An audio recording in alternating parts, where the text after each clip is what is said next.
बिस्मिल्लाहिर्रहमानिर्रहीम। अस्सलाम वालेकुम। हम डिस्कस कर रहे हैं इम्यूनिटी, और इम्यूनिटी के 3 दर्जे थे। First line of defence, second line of defence और third line of defence. First और सेकंड को हमने नॉन स्पेसिफिक कहा था, थर्ड को हमने स्पेसिफिक कहा था, क्योंकि वहाँ हर जरासीम के लिए अलग इंतज़ाम था। और जो इंतज़ाम किया गया था, सेल्स की एक प्रोडक्शन थी, स्पेशली बी लिम्फोसाइट की, जिसको हमने कहा था एंटीबॉडी। एंटीबॉडी इसलिए कहते हैं इसको कि किसी भी सेल की सरफेस पर कुछ मखसूस ग्लाइकोप्रोटीन्स होते हैं जिनको एंटीजेंस कहा जाता है, एंटीजेंस। और हर एंटीजन के लिए अलग एंटीबॉडी होती है। तो यहाँ पर एक बात याद रखने की और भी है कि एंटीजन हमेशा सेल की सरफेस के साथ अटैच रहती है, जबकि एंटीबॉडी सेल की सरफेस के साथ अटैच नहीं होती है।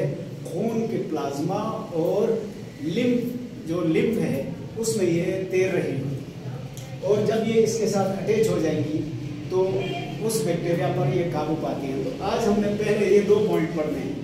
पहला पॉइंट एंटीबॉडीज की शक्ल कैसी है, दूसरा ये फिर काम कैसे करते हैं। तो पहले देखते हैं इसकी शक्ल। एक एंटीबॉडी की शक्ल क्या है। इनको कहा तो जाता है ग्लोब्यूलर प्रोटीन से ही, लेकिन आप शक्ल देखेंगे तो शायद ग्लोब्यूलर कहते हुए हेजिटेशन हो, क्योंकि जहन में रखना है आपने, फाइब्रस प्रोटीन लंबे होते हैं, ग्लोब्यूलर प्रोटीन गोल होते हैं। हमारे जहन में तो ये है, लेकिन हमेशा गोल को जहन में नहीं रखना। जो भी फाइब्रस ना लगे वो गोल प्रोटीन समझा जाता है। तो ये जो एंटीबॉडीज हैं ये वाई शेप की इस तरह की प्रोटीन्स हैं, और हर प्रोटीन में 2 हैवी चेन्स होती हैं, हैवी चेन्स, और 2 ही लाइट चेन्स होती हैं। इनको लाइट चेन कहते हैं। हैवी और लाइट चेन क्यों कहा आपको समझ में आ गया होगा। जो हैवी है वो काफी बड़ी है, जबकि लाइट चेन्स थोड़ी छोटी है। और ये सारी चेन्स आपस में डाइसल्फाइड बॉन्ड के जरिए जुड़ी है, डाइसल्फाइड बॉन्ड्स। और उन डाइसल्फाइड बॉन्ड की वजह से ये एक दूसरे से अटैच नहीं है। अच्छा, इसके अलावा अभी जो मैंने स्ट्रक्चर बनाई, इनको आप कांस्टेंट या सी पार्ट ऑफ एंटीबॉडीज कह सकते हैं, जबकि इनके आखिरी हिस्से में थोड़ा थोड़ा सा हिस्सा अलग थलग लगता है। इसको टेम्परेरी चेन कहा जाता है या वेरिएबल कहा जाता है। V are variable. अब थोड़ा सा इधर तवज्जो करना। जो सी पार्ट है ये हर एंटीबॉडी का एक जैसा हो सकता है, जबकि वी पार्ट या वेरिएबल पार्ट ये हर एक का अलग होता है। नहीं गौर किया आपने। देखिए, मैं आपको ये कह रहा हूं कि जनरली जितने एंटीबॉडीज हैं उनका ये सी पार्ट एक जैसा होता है, जबकि वी पार्ट हर एक अलग होता है। और जो स्पेसिफिसिटी आती है वो इसी वी पार्ट से आती है। अच्छा, सी पार्ट में भी थोड़ा थोड़ा फर्क हो सकता है। उस हिसाब से एंटीबॉडीज की क्लासेस हैं। एक क्लास में ये ऐसा, दूसरी क्लास में भी ऐसा। शेप तो वही होगी, लेकिन मामूली फर्क होगा। यहाँ ये प्रोटीन है तो अमीनो एसिड की चेन्स हैं, उसमें फर्क हो सकता है। लेकिन जो वी शेप है, I am sorry, V part है, वो हर एंटीबॉडी का अलग है। और यही वो वी पार्ट है जो एंटीजन के नाम का बनाया गया है। इसका मतलब ये इसके जरिए एंटीजन के साथ अटैच होती है। मेरी बात समझ में आई ना। आप इसको यूं समझो, एक छुरी है, मल्टीपर्पज छुरी, दस्ता एक ही है। कभी उसमें से चम्मच निकल आता है, कभी उसमें से फोर्क निकल आता है, कभी उसमें से छुरी निकल आती है फ्रूट काटने वाली। तो दस्ता तो एक ही है। ये दस्ता है पीछे वाला, ये है असल में छुरी या कांटा या फोर्क जिससे आप चीज़ों को यूज़ करेंगे, काटेंगे, खाएंगे वगैरह वगैरह। तो हर एंटीबॉडी इस शेप का है और उसका जो वेरिएबल पार्ट है ये हर एक का यूनिक होता है, अलग होता है। बाकी जो कांस्टेंट पार्ट है वो सबका तकरीबन एक जैसा होता है। समझ आ गया? ये किससे प्रोड्यूस किया है? बी लिम्फोसाइट ने।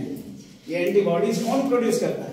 B lymphocyte. फिर मैंने आपको बताया था कि बी लिम्फोसाइट दो तरह के हैं, एक प्लाज्मा क्लोन्स हैं, एक मेमोरी है। प्लाज्मा क्लोन्स ये बनाते हैं, मेमोरी वाले तो इंतजार में रहेंगे, बाद में अगर आ जाए कोई तो फिर वो बना देगा नेक्स्ट टाइम, पहले टाइम पर ये नहीं। अच्छा, इसके बाद आते हैं इनका काम करने का अंदाज कैसा है, ये एंटीबॉडीज काम कैसे करती है। फर्ज करें एक बैक्टीरिया आ गया, ये बैक्टीरिया, इसकी सरफेस पर एंटीजेंस हैं और एंटीजेंस का दूसरा नाम मैं आपको अक्सर बताता हूं, ये इनका वीक पॉइंट है। हालांकि ये एंटीजन पकड़वाने के लिए नहीं था, ये तो इनका मार्कर था ना, सरफेस मार्कर, जिनसे ये पहचाने जाते हैं। और जब एंटीबॉडीज इसके साथ अटैच हो जाएंगी ऐसे, तो एंटीबॉडीज के अटैचमेंट के बाद क्या होगा, ये बैक्टीरिया चल फिर नहीं सकेगा, जकड़ लिया गया इसको। तो एक बैक्टीरिया के साथ कितने एंटीबॉडीज जुड़ेंगे, जितना उसमें एंटीजेंस हो। और इस अमल को कहते हैं न्यूट्रलाइजेशन। न्यूट्रलाइजेशन का मतलब यह है, जब कोई वायरस या बैक्टीरिया हमारे जिस्म के अंदर आता है और हमारे जिस्म ये एंटीबॉडीज बनाता है, वो एंटीबॉडीज इस जरासीम को, बैक्टीरिया या जरासीम को, बैक्टीरिया या वायरस को जकड़ लेते हैं। तो जकड़ने का मतलब है कि इस बैक्टीरिया की कोई एक्टिविटी अब नहीं हो सकती अपनी मर्जी से, न ये हरकत कर सकता है, न मेटाबॉलिज्म कर सकता है, न रिप्रोडक्शन कर सकता है, ये तो बांधा गया है, इसलिए ये न्यूट्रलाइज हो गया। अब ये बेजर हो गया, अब हमारे जिस्म को ये नुकसान नहीं पहुंचा सकता। ये एक तरीका तो ये है। दूसरा तरीका ये है कि बाज़ औक़ात एक बैक्टीरिया ये है, दूसरा बैक्टीरिया ये है, तीसरा बैक्टीरिया ये है, इन सब के साथ एंटीबॉडीज ने क्या किया है, इसको भी जकड़ा है, इसको भी जकड़ा है और इन सब को आपस में जोड़ दिया गया है। सब प्रेसिपिटेशन कहते हैं इसको। प्रेसिपिटेट करके ये एक जगह जमा करते हैं इन सारे जरासीम को। जमा करने के बाद अब किसको बुलाया जाएगा? मैक्रोफेज को। मैक्रोफेज आकर इसको एंडोसाइटोसिस के जरिए खाना शुरू करेंगे, तो इसको कहते हैं प्रेसिपिटेशन। प्रेसिपिटेशन जब कई एंटीजन बेयरिंग माइक्रो ऑर्गेनिज्म को एंटीबॉडीज ने जोड़कर एक गुच्छा बना दिया या उसका एग्रीगेट जमा कर दिया इसको। एक और तरीका है, मसलन अगेन कोई जरासीम आ गया है, एंटीबॉडी इसके साथ अटैच हो गया है, ये एंटीबॉडी खुद भी कंट्रोल करता है और जो कंप्लीमेंट प्रोटीन थे उनको भी बनाता है। तो इस जरासीम के खिलाफ जब एंटीबॉडीज बहुत सारी जुड़ जाएं और इसके साथ साथ वो जो कंप्लीमेंट प्रोटीन आकर वो भी इसको कवर कर लें, इसको कहते हैं ऑप्सोनाइजेशन। ऑप्सोनाइजेशन कहते हैं इसको। ऑप्सोनाइजेशन में भी इसको पकड़कर टी लिम्फोसाइट, न्यूट्रोफिल्स, साइटोटॉक्सिन्स और मैक्रोफेज इसको बुलाया जाता है, वो इसको खाते हैं। तो इसका मतलब है ये एंटीबॉडीज दरअसल जंजीर का काम करते हैं।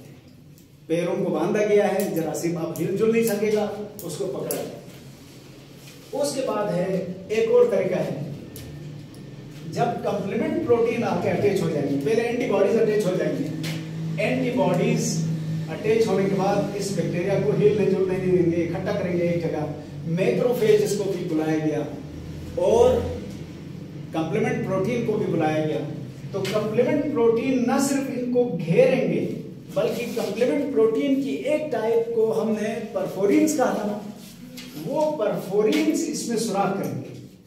बैक्टीरिया में सुराख करेंगे तो चाहे उसके अंदर कोई चीज जाए ना जाए, लेकिन ये बैक्टीरिया अब नाकारा हो गया, सेल मेम्ब्रेन कटना फटना शुरू हो गई, अब ये बैक्टीरिया मारा जाए। ये भी एक टेक्निक है। इसी तरह बाज़ औक़ात एक और वो है antibody dependent cell mediated cytotoxicity, बहुत लंबा चौड़ा नाम है। इसमें क्या होता है, ये अगेन ये जरासीम है, इसके साथ एंटीबॉडीज जुड़ गई हैं और ये जुड़ी हुई एंटीबॉडीज एक तरह से साइटोटॉक्सिन्स को इन्फॉर्म करती हैं। ये हिलने नहीं देंगी तो साइटोटॉक्सिन तो फिर रहे होते हैं। वो साइटोटॉक्सिन्स क्या कर रहे थे, आकर इसमें परफोरिन्स के जरिए सुराख करके ग्रेन्जाइम्स इसके अंदर शिफ्ट कर रहे थे और ये ग्रेन्जाइम्स अंदर जाकर इस जरासीम को अंदर से टुकड़े करके मार देते थे। तो इसका मतलब ये हुआ एंटीबॉडीज बुनियादी तौर पर भागते हुए जरासीम को रोक कर उसके बाद बाकी सारे इम्यून सिस्टम को इनवाइट भी करती हैं, खुद भी इसके एंटीजेंस को भी बाज़ औक़ात छीन लेती हैं, अलग कर देती हैं, उसके बाद फिर सुराख हो जाते हैं, फिर ये सेल नाकारा हो जाते हैं। ये था जी एंटीबॉडीज के काम करने का स्टाइल। अब आते हैं एक और एक्शन की तरफ जिसको हम कहेंगे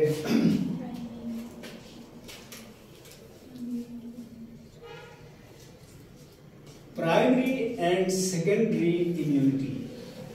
प्राइमरी एंड सेकेंडरी इम्यूनिटी।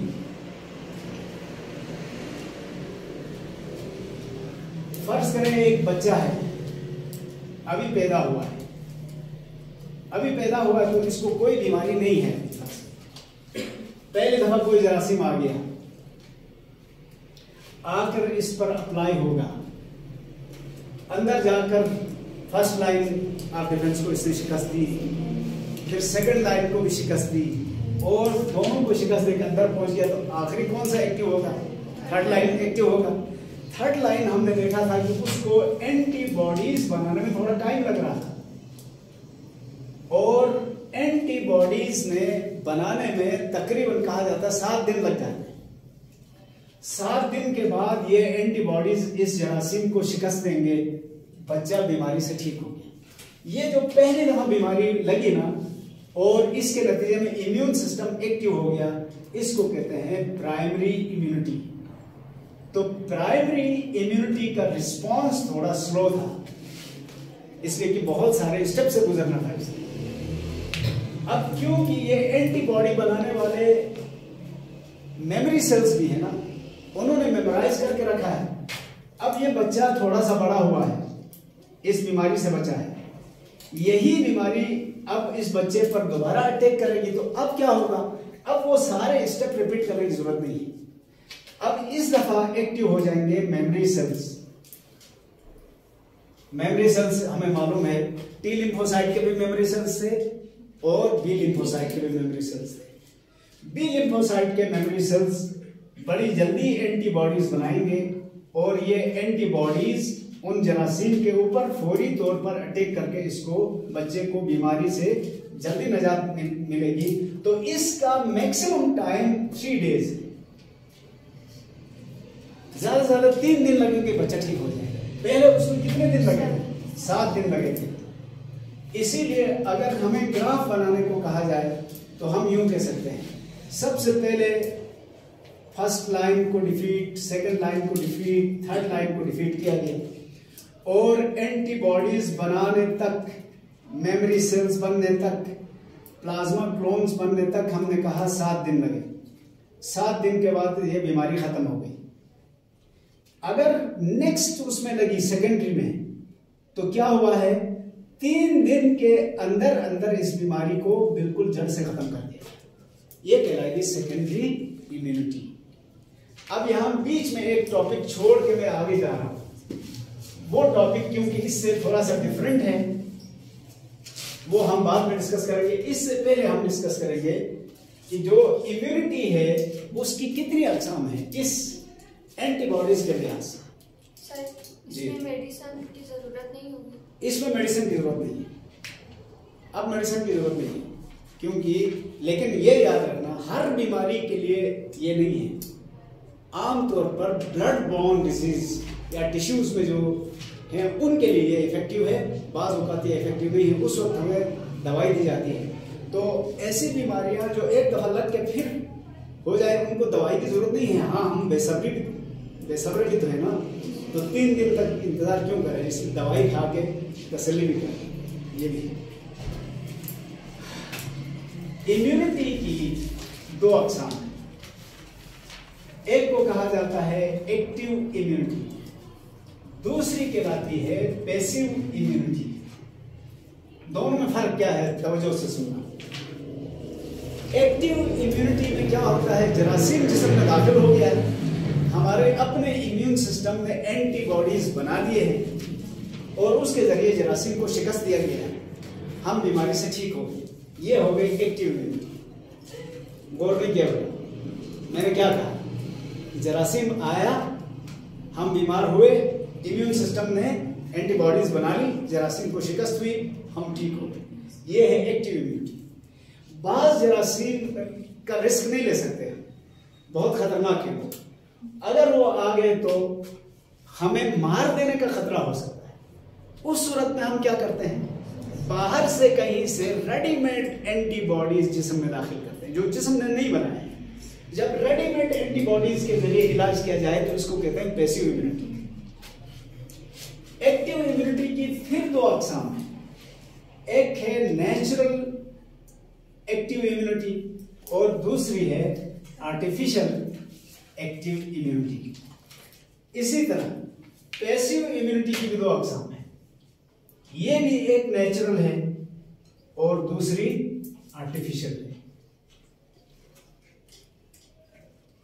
पहले इधर आ जाए, नेचुरल एक्टिव इम्यूनिटी में क्या होता है, जो बात मैंने अभी बताई वही रिपीट कर रहा हूं। एक जरासीम हमारे जिस्म में दाखिल हुआ, इम्यून सिस्टम एक्टिवेट हुआ, एंटीबॉडीज बनाई गई और जरासीम को शिकस्त दिया, हम ठीक हो गए। यहां पर एंटीबॉडीज कौन बना रहा है, हमारे जिस्म खुद बना रहा है ना। किसके खिलाफ बना रहा है, ओरिजिनल जरासीम के खिलाफ। और याद रखना, जो एंटीबॉडीज हमारा जिस्म खुद बनाएगा वो मेमोरी सेल की सूरत में नेक्स्ट टाइम खुद बन सकती है।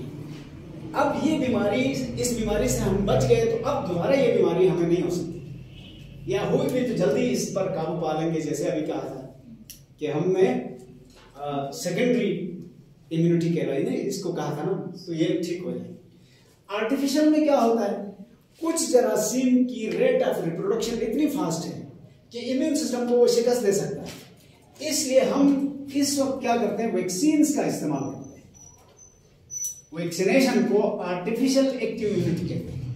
अब वैक्सीन क्या है, वैक्सीन डेड, हाफ किल्ड और ग्रोथ रिटार्डेड माइक्रो ऑर्गेनिज्म है which are inoculated in our bodies. यानी मरे हुए या नीम मुर्दा जरासीम को हम जिस्म में खुद दाखिल करते हैं। वो क्योंकि अंदर जाकर रिप्रोडक्शन नहीं कर सकते, लेकिन उन जरासीम के खिलाफ हमारा इम्यून सिस्टम एंटीबॉडीज बनाता है, उन नकली जरासीम को शिकस्त देता है।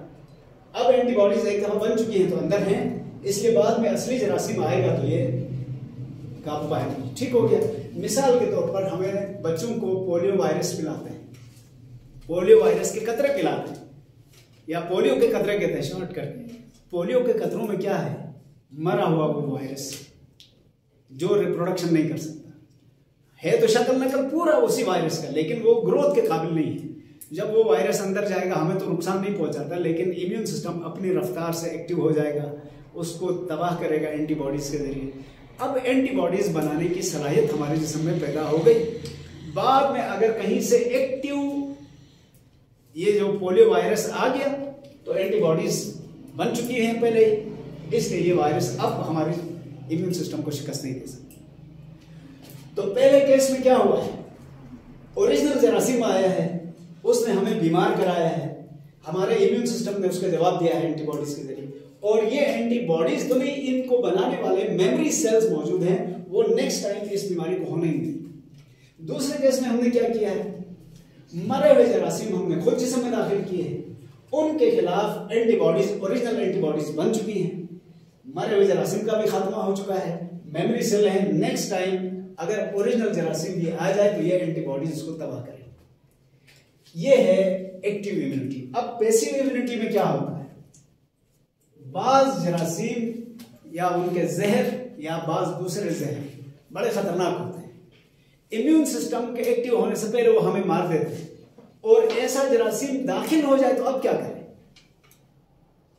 हमने वैक्सीन भी नहीं कराया, दाखिल हो जाए तब उनके खिलाफ हम बाहर से रेडीमेड एंटीबॉडीज देंगे तो वो जरासीम मारा जाएगा। रेडीमेड दिए हुए ये एंटीबॉडीज ज्यादा से ज्यादा हमारे जिस्म में 6 महीने तक रह सकते हैं, उसके बाद खत्म हो जाते हैं, जबकि नेचुरली प्रोड्यूस्ड एंटीबॉडीज उम्र भर रहते हैं।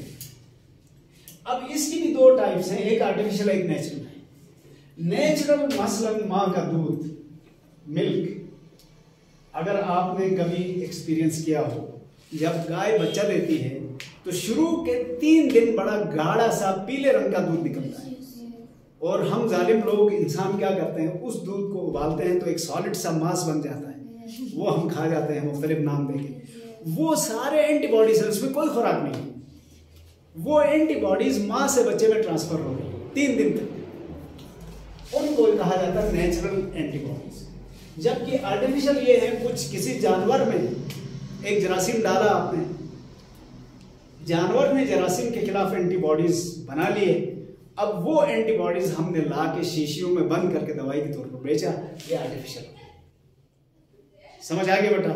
तो याद रखना, पैसिव इम्यूनिटी इमरजेंसी के लिए, जब जरासीम दाखिल हो जाए, बचने का कोई रास्ता ना हो, कोई दवाई काम की नहीं हो, तो हम किसी तरह से बाहर से रेडीमेड एंटीबॉडीज लाकर जिस्म में दाखिल करें, उस बीमारी का मुकाबला करें। और ये एंटीबॉडीज नेचुरली भी हासिल होते हैं और आर्टिफिशियली, दवाई कह सकते हैं इन्हीं को। जबकि एक्टिव इम्यूनिटी में या हम बीमार होकर इम्यून हो गए हैं या वैक्सीनेशन के जरिए इम्यून हो गए हैं, ये एंटीबॉडीज जो जिस्म ने हमारे बनाया है ये परमानेंट है और ये उम्र भर के लिए हमें प्रोटेक्ट कर सकते हैं।